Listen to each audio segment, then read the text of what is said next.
This lecture today is the second half of the second part of the federal budget lecture. It will also go into your assignment on the preamble in the federal budget. Just a quick review, federal budgets are known as fiscal policy, which is when the government adjusts its budget through spending and revenue. Fiscal policy is different than monetary policy. You will hear those two used, and they have different meanings. Fiscal policy is government taxes, revenue, expenditures, government budgets. Monetary policy has to do with the currency that we have and how the currency is valued. We will not talk about that in this class. So there's a couple of different kinds of fiscal policy. One is expansionary fiscal policy, one is contractionary fiscal policy. And they were used at different times, obviously in times of recession or during a pandemic. You look for expansionary fiscal policy, you look for fiscal policy that is bold and big and lowers taxes and government spends money, even if it means going into deficit. They spend money on projects to employ people, building roads, building bridges, helping schools get open in the pandemic. They're spending money even though it's causing them to be in deficit, because by spending money, people then get money in their pockets. And when people have money in their pockets, they buy TVs and iPhones, and that puts more people to work. And so you can see where an expansionary policy in times of recession or pandemic is good policy in that it lowers taxes so people have a little bit more money, but it also, government spends money, but it does create a deficit. Contractionary fiscal policy is the opposite of that. It's when times are booming, when times are going well, then the policy would be to sort of rein in taxes a little bit, and try to rein in like your stimulus, rein in your spending, rein in what the government is spending, and maybe even raise taxes a little bit and have particularly the upper income levels paying a little bit more in taxes to try to offset things, because there is in the economic world too much of a good thing. If you are growing too fast, you can grow into inflation, and the value of the dollar will decrease. Talk about not going into monetary policy, but it's oftentimes very difficult to not talk about fiscal policy and monetary policy because the two often do overlap in many ways. But for this assignment and for this lecture, we're just focusing on the fiscal policy. So in the federal budget, you have discretionary spending, which is defense, housing, education, FBI, national parks, those kinds of things. They amount to about 30% of the budget. You have mandatory spending, which is Social Security, health care, interest on the debt. And those are permanent, and they're locked in at around 70% of the budget. So obviously a huge chunk of our budget is set, which means that when we talk about the federal government dealing with our budget, they're really just kind of pushing pennies back and forth between the military and housing and education and national parks. It's really just, they've got that 30% of the pie where they're trying to kind of push it back and forth. And as we'll talk about a little bit later, just the political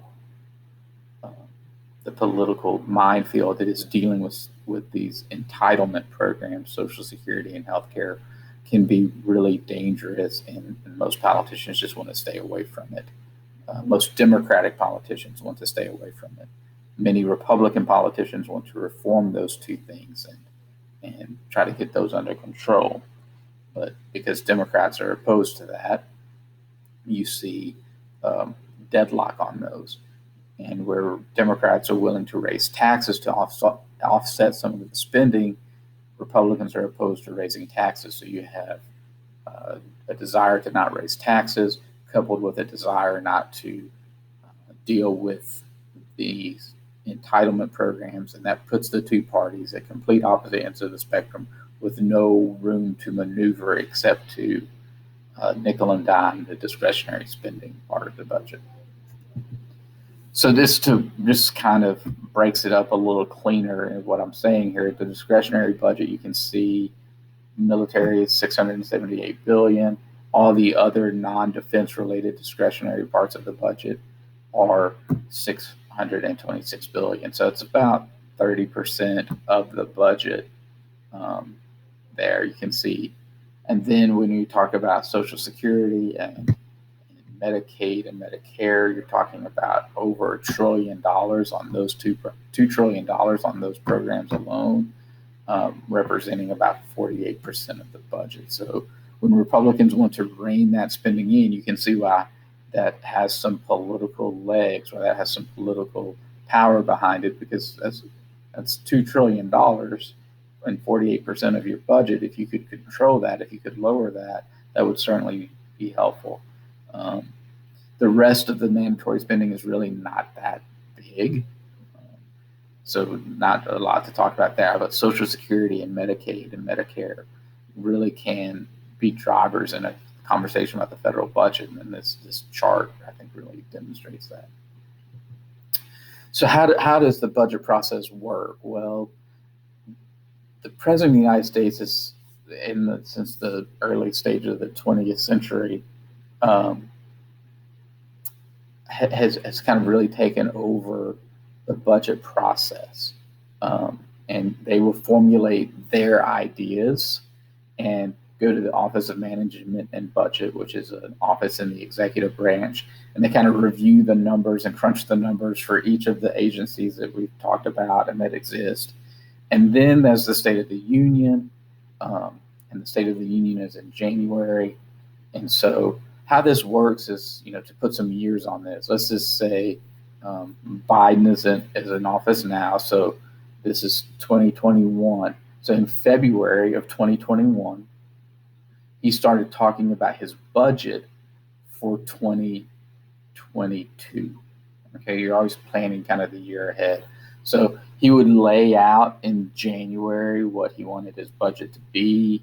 He'd lay out in the State of the Union, he would tell the country what his priorities were or how he wanted to spend money. And then the OMB then finalizes that within the executive branch and sends it to Congress. Congress reviews it. It goes through several committees. In the Senate, it goes through the Budget Committee. House has got a Budget Committee. It goes through the committee process all the way up till it's passed. Now, this is where the system is broken. This is where we've had problems.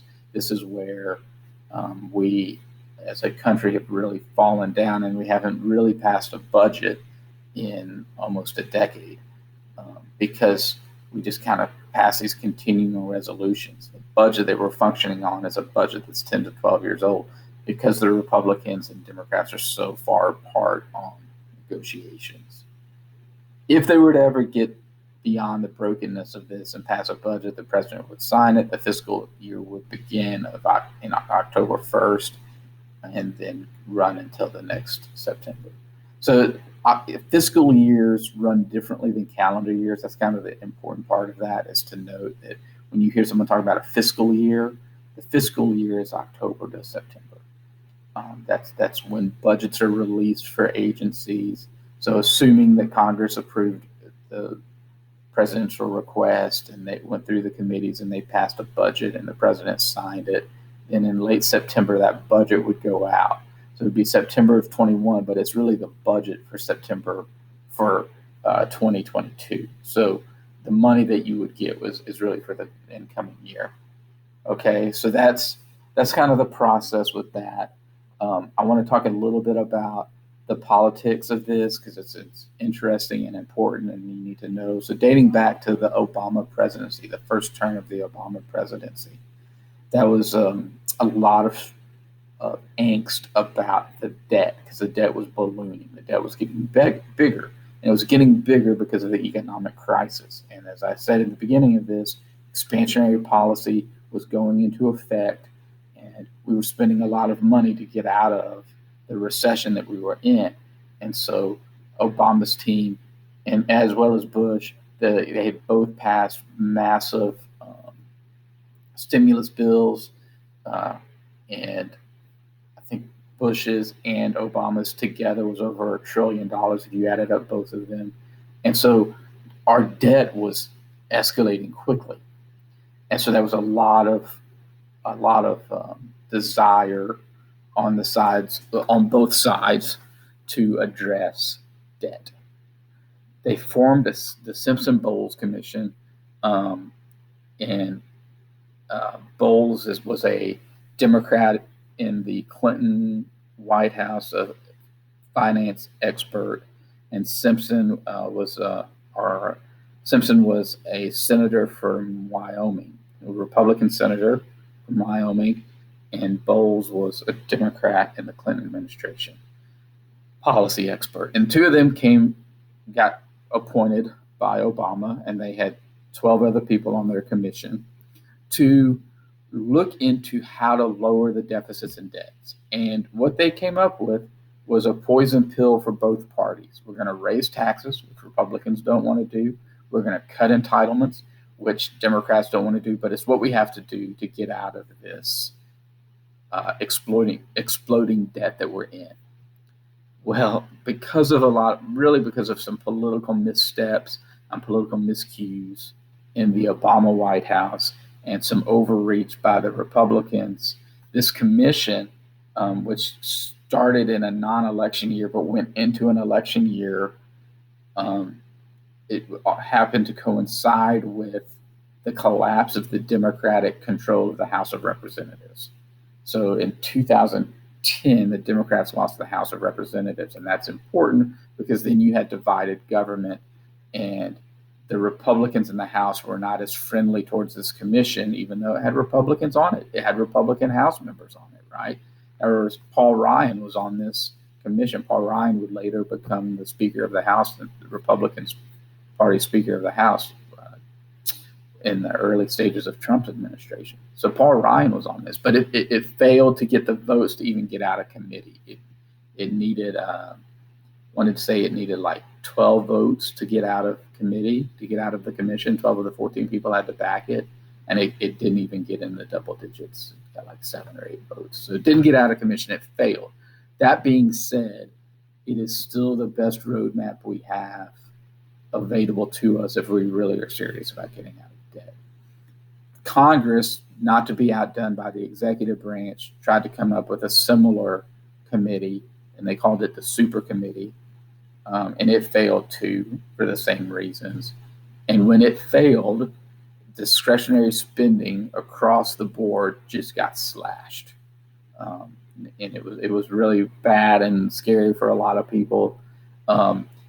It all got tied into a conversation about our debt ceiling. So the debt ceiling has to do with the bond market, which I've talked about a little bit before, but the idea that people can buy bonds and make money on the bonds that they buy, and it's a safe bet because it's highly rated. We had as a country, a really highly rated bond market, because raising the debt ceiling has always been a perfunctory, we're just going to do it. No one says anything about it. It just kind of happens. No one thinks about it, or it never even is a debate. We just raise the debt ceiling. The interest on our debt is creeping up, and we're about to, the limit is $6 trillion, or we're about to hit $6 trillion. Let's raise it to 7. Let's raise it to 8. Let's raise it to 9. And they just would continually raise it with no debate and no argument. And they did that for decades. But then in 2010, it became a political point, a point that certain Republican members of the House of Representatives who had just gotten elected in 2010 felt they could exploit. So that was a moment where the bond markets didn't know if we were going to raise the debt ceilings, and we lost our credit rating, right? People got scared of buying bonds in America because of the debate ceiling. After that, there was so much animosity and anger. The government actually shut down for a while, meaning federal employees didn't go into work. It was a pretty bad bad deal. So just kind of want to end this with a few vocab words. Nothing that I haven't already kind of talked about, but it's just good to have these words handy: debt, deficit, entitlement, revenue, surplus. These are just words here for your use to refer back to in the assignment if you need to. So let's talk a little bit about the assignment. It's the preamble in the federal budget. And to remind you, this is the preamble. We, the people, in order to form a more perfect union, ensure domestic tranquility, provide for the common defense, promote the general welfare, secure the blessings of liberty, and establish justice. Those are the tenets within the preamble.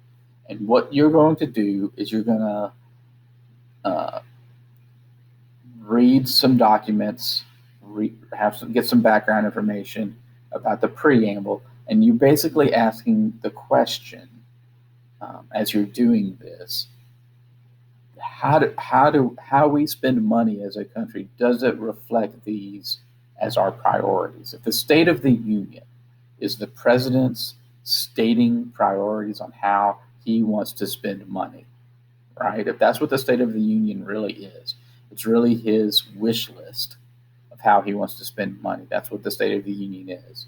This is the ultimate State of the Union address. This is the first State of the Union address for the United States. This is the wish list. And if that is true, which I believe it is true and fair to say, then how are we doing looking at these 5 tenets? How are we doing with our budget and our budget conversation? So you will have, there's a PDF that is scanned in there, and you will go through the PDF. There's, like I said, a little beginning exercise about priorities, and then there's like a background essay that you'll read. It's 1 page, and then some questions about that, and then a couple of organizing questions on a page, and then documents A through F. And you will just answer every question on document A is what you need for those questions. Document B is what you need for the next set of questions. Everything you need is in the PDF. You need the PDF. You can refer to this lecture, obviously will be very helpful, but there's nothing else you need besides this lecture in the PDF. You'll answer the questions and submit that assignment, and that will be your work on this. There is no writing an essay. I'm not asking you to write the paragraphs. I'm asking you to answer the questions in the PDF. So answer the document questions A through F, the questions on those pages. Answer the questions that on the page that say understanding the question and pre-bucketing. Answer the background essay questions. Answer the questions on the hook exercise. Those are the things I want you to answer. That's it. That's all you have to do. Okay? As always, if you have any questions and or comments, email me and let me know.